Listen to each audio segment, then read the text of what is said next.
شرک کی دو قسمیں ہیں، شرک فی الذات اور شرک فی الصفات۔ شرک فی الذات کسے کہتے ہیں؟ اس کو ایک جملے میں یاد کر لو، کسی کو اللہ سے اور کسی سے اللہ کو ٹھہرانا، یہ شرک فی الذات ہے۔ نہیں سمجھے؟ کسی کو اللہ سے اور کسی سے اللہ کو ٹھہرانا، یہ شرک فی الذات ہے۔ کو اور سے یاد رہے تو آپ جملہ بول لے جائیں گے۔ جیسے اللہ نے فرمایا لم یلد ولم یولد، وہ نہ تو کسی کا بیٹا ہے، بیٹا اگر ہو تو کسی سے ہوگا، یعنی باپ ہونا چاہیے اس کا،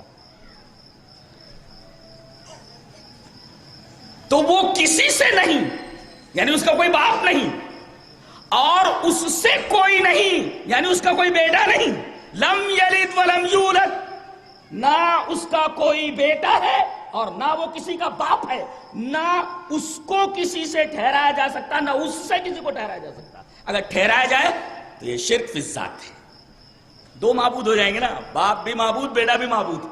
اور اللہ نے فرمایا وقال اللہ لا تتخذوا الہین اثنین، تم لوگ دو خدا کے قائل مت بنو، دو خدا مت بناؤ، دو معبود مت بناؤ۔ اور بنا بھی لو تو اللہ کا اس میں کیا بگڑتا ہے؟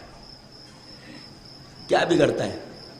ایک بات بولوں، ایک ہے الحاد اور ایک ہے شرک۔ شرک کرنے والے کو مشرک کہتے ہیں اور الحاد کرنے والے کو ملحد کہتے ہیں۔ سمجھ میں آیا؟ دونوں میں فرق کیا ہے؟ الحاد میں اور شرک میں، مشرک میں اور ملحد میں۔ مشرک خدا کو مان کر، اللہ کو معبود مان کر مخلوق پرستی کا ارتکاب کرتا ہے، اور ملحد خدا کا انکار کر کے مخلوق پرستی کا ارتکاب کرتا ہے۔ دونوں میں جوہری اعتبار سے کوئی فرق نہیں، نتیجے کے اعتبار سے کوئی فرق نہیں۔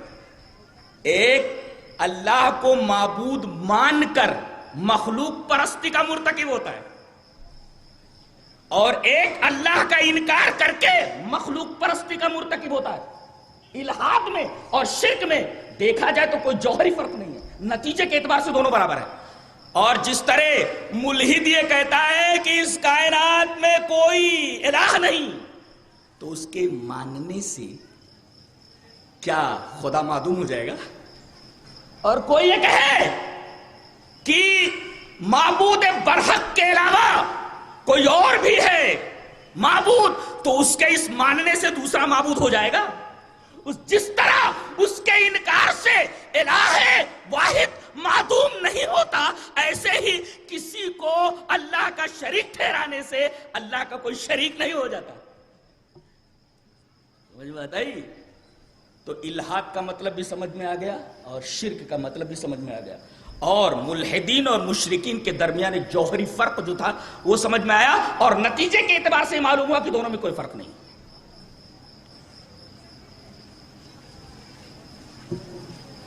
تو شرک فی الذات کا مطلب سمجھ میں آیا، اچھی طرح سمجھ لو۔ کسی کو اللہ سے کسی کو ماننا، بالفاظ دیگر یہ کہنا وہ کسی کا بیٹا ہے، یہ کہنا کہ وہ کسی کا باپ ہے، یہ شرک فی الذات ہے۔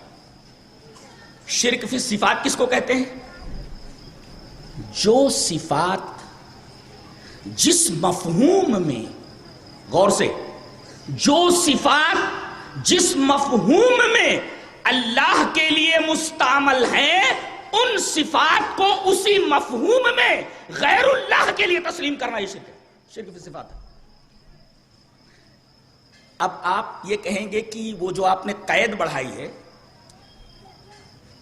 جو صفات جس مفہوم میں اللہ کے لیے مستعمل ہے، انہی مفہوم میں غیر اللہ کو ماننا، غیر اللہ کے اندر وہ صفات ماننا، یہ شرک فی ذات ہے، شرک فی صفات ہے۔ اس میں یہ جو قید بڑھائی، یہ بچوں کو یہاں سے ہٹا دیجئے، ذرا ڈسٹرب کر رہے ہیں بچے، میرا خیال ہے کہ ہٹا دیجئے، آپ لوگ آگے آ جاؤ تو اچھا ہے، یہ بچے ڈسٹرب کر رہے ہیں، ہٹا دو یہاں سے۔ ہٹا دو بچوں کو یہاں سے، بچوں کو ہٹا دو. اور آپ لوگ آگے آ جاؤ تو اچھا ہے، تھوڑا سا آگے آ جاؤ آپ لوگ تو سمجھانے میں اچھا ہے. یہ بچوں کو ہٹا دو یہاں سے، چلو ہٹا دو بچوں کو، تھوڑا سا آگے آ جاؤ.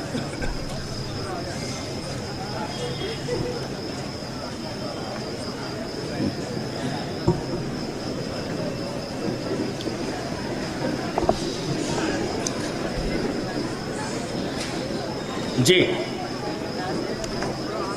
بالکل متوجہ ہو جائیے، بالکل متوجہ. سینٹر آف اٹینشن میں ہی ہونا چاہیے اس پوری تقریر کے اندر. تو جو صفات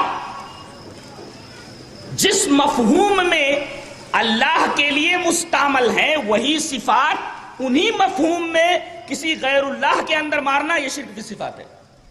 جیسے کبھی کبھی کچھ صفات ہم جو اللہ کے لیے بولتے ہیں، وہی صفات ہم انسانوں کے لیے بھی بول دیتے ہیں. جیسے اللہ کی ایک صفت ہے حکیم، ہے نا، اللہ کی ایک صفت ہے نا حکیم. اب اللہ کو حکیم ماننے کے ساتھ ساتھ، اللہ کو حکیم کہنے کے ساتھ ساتھ ایک ڈاکٹر کو بھی ہم کہہ دیتے یہ حکیم ہے، تو کیا یہ شرک ہے؟ نہیں نہیں، یہ شرک نہیں ہے. دیکھیے وہی صفت جو اللہ کے لیے ہے، وہی صفت ہم نے ایک غیر اللہ کے لیے استعمال کی، تو کیا یہ شرک ہے؟ نہیں. اس لیے کہ یہ صفت حکیم کی جب ہم اللہ کے لیے بولتے ہیں تو اس کا ایک خاص مفہوم ہوتا ہے، اور جب ہم اس کو غیر اللہ کے لیے بولتے ہیں تو اس خاص مفہوم سے اس صفت کو، اس انسان کو الگ کر لیتے ہیں. اگر جس معنی میں، جس مفہوم میں ہم اللہ کے لیے صفت حکیمی مانتے ہیں، بین ہی اسی مفہوم میں اگر کسی غیر اللہ کے لیے وہ صفت تسلیم کر لی جائے، یہ شرک ہے.